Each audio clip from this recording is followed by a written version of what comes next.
Nasihat TETANGGA. Aras tahu menjadi seorang suami sekaligus ayah harus siap segalanya. Dia siap berkorban apa saja untuk istri dan anaknya. Selain harus mencari nafkah, dia juga menjaga istri dan juga anaknya. Kak, aku bisa bantu. Kasihan kakak. Naura melihat sang suami yang harus mencari nafkah dan masih harus bolak-balik ke rumah sakit. Udah kamu santai aja. Doakan saja aku selalu sehat ya. Itu udah cukup. Aras yang sedang mengemas basreng itu menoleh pada istrinya. Lalu tersenyum. Iya kak. Aku akan selalu doain kakak supaya sehat. Makasih, sayang. Alhamdulillah kelar. Tinggal diambil sama kurir. Nanti setelah dari rumah sakit, aku mampir ke toko amanah ya. Mau nyetokin lagi sekalian ngambil uang. Iya, kak. Gak apa-apa kok. Gak apa-apa kan kalau aku tinggal? Nanti kangen. Ide kangen? Percaya diri sekali dirimu ini ya kak. Naura tersenyum malu. Padahal dalam hati pun dia mengiyakan ucapan Aras. Ya udah. Aku berangkat dulu ya. Udah sholat duha belum? Oh iya belum Rah, aku lupa. Bentar ya. Aku udu dulu. Aras meninggalkan semua pekerjaannya. Dia pergi mengambil wudu dan menunaikan salat duha. Subhanallah, Alhamdulillah, La ilaha illallah, Allahu Akbar, Astagfirullah. Naura menyibukkan diri sambil berzikir di waktu senggangnya. Karena tidak ada pekerjaan yang boleh dia lakukan. Aku sudah selesai, Rah. Oh ya, aku mau laporan. Tadi pagi aku udah nyuci, udah jemur baju juga. Semua sudah beres. Kecuali masak. Aku belum bisa, Rah, tapi untuk sementara beli aja ya. Nanti aku belikan sekalian kalau pulang. Makasih, sayang. Laporan diterima. Maaf ya, Kak. Aku gak bisa bantuin. Semua pekerjaan rumah jadi kakak yang ngerjain. Gak apa-apa. Kamu sudah berjuang demi melahirkan anak kita. Sekarang kamu istirahat. Masalah kerjaan rumah, ada Ayah Aras yang ngerjain. Iya, Ayah Aras yang paling ganteng. Udah mengakui kan kalau aku ganteng? Iya, aku akui. Udah sana pergi, Kak. Nanti keburu siang malah panas. Gak usah khawatir. Ada Bu Pipit sama Bu Nur yang nemenin aku. Ya sudah aku pergi. Assalamualaikum. Waalaikumsalam. Hati-hati, Kak. Naura melambaikan tangan. Dia masih duduk di tempatnya. Mulutnya menggumamkan doa. Ya Allah, mudahkanlah segala urusan suamiku. Lancarkan rizkinya, mudahkan dia mencari nafkah untuk kami. Amin. Amin. Maaf Mbak Naura, saya ikut ngaminin. Naura mendongak, ternyata di ambang pintu sudah ada dua tetangganya yang bekerja di rumahnya. Bu Pipit, Bu Nur. Saya jadi malu. Gak apa-apa Mbak. Mbak Naura ini istri yang soleha ya. 20 tahun menikah, saya tidak pernah mendoakan suami saya setiap berangkat kerja. Melihat Mbak Naura berdoa untuk Mas Aras, saya jadi sadar. Sini masuk dulu, Bu. Bu Pipit dan Bu Nur lalu masuk, duduk di dekat Naura. Dulu saya selalu diajarkan sama ibu saya kalau suami berangkat kerja, kita doakan. Selain agar mendapat rizki yang berkah, juga untuk keselamatannya, Bu. Dan itu saya praktekkan sejak saya menikah. Oh gitu ya, Mbak? Saya jadi malu. Mungkin karena itu, suami saya gak pernah naik jabatannya. Jadi OB terus. Ucap Bu Pipit. Saya juga, Mbak. Saya malah baru sadar setelah melihat Mbak Naura. Mbak masih muda, tapi sangat dewasa sekali. Malah yang tua-tua kayak kita ini kalah loh. Alhamdulillah. Saya hanya melakukan apa yang bisa saya lakukan untuk mendukung suami saya. Pekerjaan yang berkah itu tidak harus punya jabatan tinggi loh, Bu. Tapi pekerjaan yang memberikan kesempatan pada kita untuk leluasa menjalankan ibadah pada Allah. Ya juga ya, Mbak. Gaji kecil tapi kalau berkah, insya Allah kita gak akan kekurangan, Bu. Maaf ya, Bu, saya kok kesannya jadi sok tahu. Padahal ibu-ibu ini lebih banyak pengalaman dari saya. Saya mah anak bau kencur. Belum banyak pengalaman, Bu. Gak apa-apa, Mbak. Kita belajarkan dari siapa saja. Saya malah senang bisa belajar sama Mbak Naura. Pikiran saya juga jadi terbuka. Mulai besok kalau suami dan anak saya berangkat kerja, mau saya doain juga Mbak? Ujar Bu Pipit. Iya saya juga Mbak. Saya punya anak yang masih sekolah. Apa juga bisa didoain juga Mbak? Iya Bu, bisa. Yakinlah kalau doa ibu itu menembus langit. Insya Allah langsung didengar sama Allah. Amin. Contoh doanya seperti apa ya Mbak? Harus pakai bahasa Arab ya? Tanya Bu Nur lagi. Gak harus Bu. Doa yang baik-baik. Kalau dia mau sekolah contohnya semoga Allah berikan kemudahan menuntut ilmu, dijadikan anak yang solih, bermanfaat dan dijauhkan dari pergaulan yang buruk. Mungkin bisa seperti itu Bu. Iya Mbak Naura. Makasih. Insya Allah besok saya praktekkan. Oh ya saya bawakan jamu nih Mbak. Untuk Mbak Naura. Kalau habis melahirkan itu minum jamu, pakai jarik, pakai stagen. Kalau orang Jawa bilang bengkungan. Penting loh Mbak. Mbak Naura kok gak pakai sih? Bu Nur memberikan bungkusan plastik yang tadi dia bawa di depan Naura. Iya Bu, maaf saya belum tahu kalau soal itu. Ibunya gak ngasih tahu Mbak? Enggak Bu, mungkin beliau lupa. Ini bukan mitos loh Mbak. Tapi memang perlu sih. Ucap Bu Nur. Iya Bu, saya kira cuma mitos saja. Setelah melahirkan gak karu-karuan bentuk badan tuh. Terutama perut. Nah penting pakai stagen atau korset biar perutnya tidak bergelambir. Secara medis mungkin bisa dijelaskan. Tapi saya gak ngerti. Buat saya manfaatnya yang memperbaiki penampilan. Apalagi Mbak Naura masih muda. Pasti pengen selalu kelihatan cantik dan seksi di depan Mas Aras kan? Ya Bu, makasih nasihatnya. Nanti saya minta sama Kak Aras. Kalau gak ada stagen dan jarik, pakai korset juga bisa Mbak. Yang penting ada yang menyangga perut ini loh. Biar gang lembreh. Ucap Bu Pipit. Lembreh ke opo Zoyo? Bergelambir. Mbak Naura mana ngerti. Ngelembreh. Ya Mbak maaf. Saya kan orang Jawa. Walau kelihatan kuno. Tapi kepercayaan semacam itu harus diikuti Mbak. Untuk kebaikan Mbak juga. Iya Bu Pipit. Makasih banyak. Saya akan lakukan Bu. Demi menjaga keharmonisan keluarga saya. Nah, begitu baru benar. Ayo Mbak cepat diminum jamunya. Ini khasiatnya yang memulihkan dari dalam. Percaya sama saya. Saya juga selalu minum jamu dulu waktu setelah melahirkan. Bentar saya ambilkan gelas. Permisi ya Mbak Naura. Bu Pipit masuk ke dapur. Iya Bu silakan. Nah ini gelasnya. Sekarang diminum ya? Baik Bu Pipit.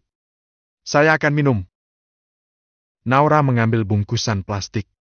Dan dia tuang ke gelas yang tadi diambilkan Bu Pipit. Sebelumnya dia tidak pernah minum jamu. Ini adalah kali pertama dia mencium bau jamu. Pasti ini pahit. Batin Naura. Dia enggan minum. Tapi pandangan Bu Pipit dan Bu Nur membuat dia takut. Takut dimarahi kalau tidak diminum. Ayo Mbak. Gak pahit kok. Itu ada jamu manisnya. Buat penghilang pahit. Hehehe. Iya Bu. Naura menurut. Dia langsung meneguk jamu itu dengan cepat. Dan ternyata Bu Pipit berbohong. Ahah. Pahit.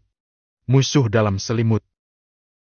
Seorang pemilik perusahaan tambang ternama dengan produk andalannya pasir silika, kini tengah menyesali perbuatannya. Satu lagi penyesalannya. Yang tidak pernah memikirkan dampak jangka panjang dari apa yang dia lakukan. Terutama pada anak-anaknya. Sekarang nyesel kan? Anaknya yang satu hilang lagi. Ucap Novia sambil merapikan perlengkapan bayi yang akan dia bawa ke kontrakan Aras. Semua itu untuk anaknya Aras? Tanya Indra mengalihkan. Gak usah mengalihkan, Pak. Cepetan cari Arfan kalau gak mau dia nanti seperti Aras juga. Dia harus dihukum, Ma. Tapi dari cerita Papa, itu semua bukan maunya Arfan. Dia hanya dimanfaatkan sama musuh Papa tuh. Niat Arfan tadinya ingin membuat Aras sadar. Aras sudah banyak menghabiskan waktu untuk main. Besok aku akan temui dia. Cari Arfan? Bukan. Ketemu sama orang jahat yang dulu waktu si kembar lahir, pernah mencoba merebut mama dari papa. Dia? Dia pelakunya? Novia menghentikan aktivitasnya. Dia menoleh kepada Indra. Lalu ingatannya kembali ke masa lalu. Dia tidak pernah puas mengusik keluarga kita. Begitulah kalau orang sudah sakit jiwanya. Penyakit hati memang susah dihilangkan. Terus kalau ketemu, papa mau berantem? Papa akan buat perhitungan. Mau dia apa sebenarnya? Papa capek, mah. Indra memijit keningnya sendiri. Sabar ya, Pak.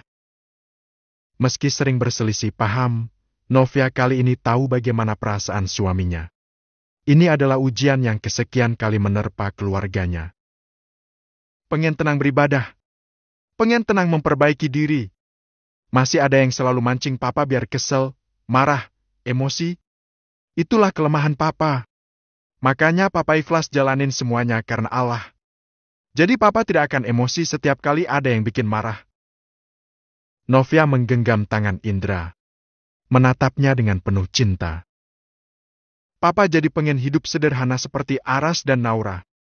Sepertinya lebih tenang. Gak ada yang iri, dengki dengan kesuksesan papa. Lalu kalau jadi Aras, semua masalah selesai? Nggak, Pa. Kalau saja dulu waktu muda, papa tidak salah jalan. Papa jalan lurus-lurus saja. Sudahlah, Pa. Yang sudah ya sudah. Jadikan pelajaran saja. Mama yakin orang seperti itu gak akan tenang hidupnya. Selalu pengen yang dimiliki orang. Apa enaknya hidup seperti itu? Bikin kesel aja. Sudah. Cepat sana kalau mau ke rumah Aras. Sekalian ajak ke sini. Besok papa akan suruh orang bikin kamar bayi. Aras dan Naura gak mau, Pa. Kemarin sudah mama ajak. Tapi mereka memilih hidup mandiri. Aras pergi, Arfan pergi. Sebentar lagi Adisti juga akan ikut suaminya kalau menikah. Terus rumah ini jadi sepi. Papa ini tumben mikir sampai sana. Baru nyadarkan sekarang. Kalau anak-anak pergi dan udah gak di sini lagi. Kita akan jadi orang tua yang kesepian. Gitu ya? Indra berdiri lalu pergi dari ruang keluarga tempat mereka berbincang. Aras senang kali ini dia dapat pesanan dari teman kampusnya. Dia akan ke kampus tempatnya sepakat untuk berkat. Dia sebenarnya takut kalau ternyata dia dikerjain orang lagi seperti dulu. Tapi kalau dipikir sekarang setelah semua yang dia alami, dia malah bersyukur. Karena peristiwa itu, dia jadi punya banyak cara untuk menjual basreng. Kang Basreng. Wah, amazing, Rash. Udah punya merek sendiri ya sekarang? Tanya teman Aras yang memesan basreng. Dia membaca label yang ditempel di kemasan. Alhamdulillah setelah perjalanan panjang, Rif. Hebat ya, Rash. Aku coba dulu ya. Kalau enak, aku akan pesan lebih banyak lagi. Nanti aku open pool lagi. Kamu juga hebat. Kamu kuliah sambil jualan. Apa saja kamu jual. Hebat kamu. Buat bayar kuliah, Rash. Kalau gak jualan, dari mana aku bisa bayar kuliah? Sejak aku memutuskan menikah muda, dan sekarang udah punya anak, aku dan istri pengen mandiri. Usaha apa sajalah yang penting halal. Hebat kamu. Tapi masih bisa kuliah. Sedangkan aku malah memutuskan cuti. Selesaikan saja skripsimu, Rash. Sayang kalau kamu tunda-tunda. Cuti juga akan bayar SPP. Insya Allah ada aja rizkinya. Siap, Rif. Aku jadi semangat nih. Makasih ya uangnya. Sama-sama, Rash. Thanks ya. Oke. Sip. Semoga laris. Amin. Aras duduk sebentar sambil mengecek di ponselnya apa ada pesanan lagi. Ternyata belum ada. Aras tidak putus asa. Melihat perjuangan Arif tadi membuat dia semakin semangat menjalani hidupnya.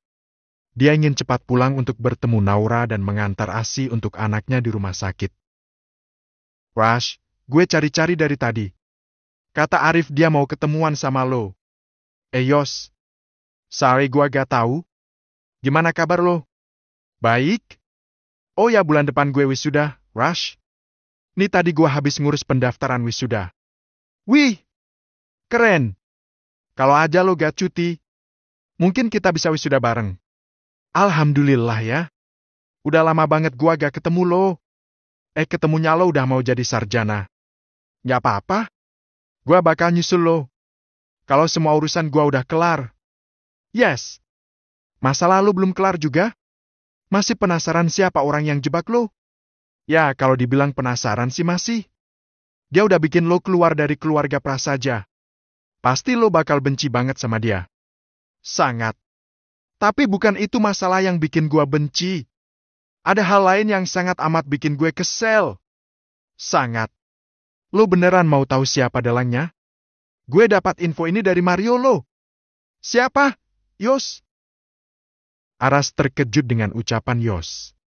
Dia semakin penasaran siapa yang sudah menjebaknya dan Naura. Yang sudah menghancurkan kehormatan Naura. Orang deket lo aja yang gak peka, Rush. Padahal musuh itu ada di dekat lo sendiri. Tapi mungkin mata lo udah buta kali. Hanya lihat dia orang yang tulus, baik dan polos. Siapa? Yos. Saudara kembar lo, Arvan. Dia yang udah ngejebak lo. Dia yang nyuruh Mario bikin lo mabuk, Rush. Ngawur. Mario pasti ngawur. Dia ngumpanin saudara kembar gua. Buat ngadu domba. Bener-bener ya Mario itu. Awas saja gua bakal bikin perhitungan sama dia. Rush. Lo buka mata lo, jangan terlalu percaya sama Arvan. Sejak awal sih gue udah curiga kalau Arvan itu biangnya. Tapi lo aja yang gak mau buka mata lo. Arvan itu jahat, Rush. Lo harus sadar. Dia itu musuh dalam selimut. Sok baik, sok kalem, ternyata. Aras kemudian terdiam. Dia memikirkan apa yang diucapkan oleh Yos.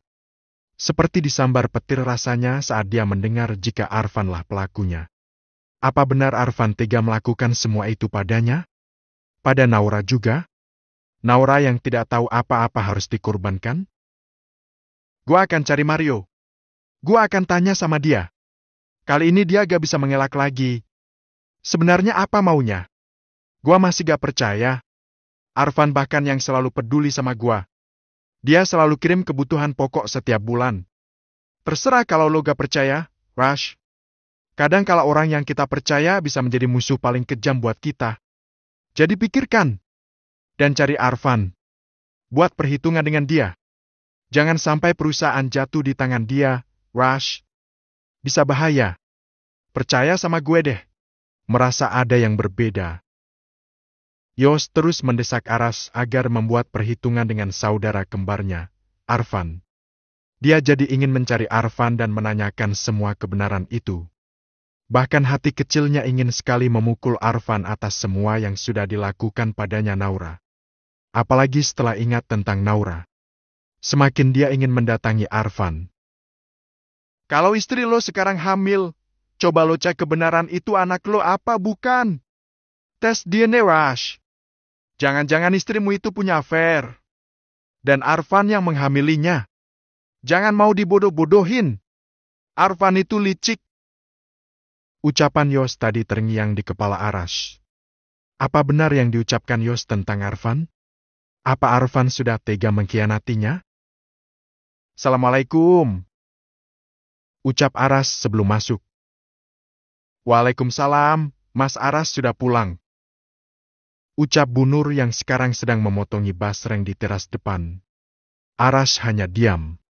Atau mungkin dia tidak mendengar saking kepikiran dengan ucapan Yos tadi? Mas Aras kenapa? Kok pertanyaanku gak dijawab sih?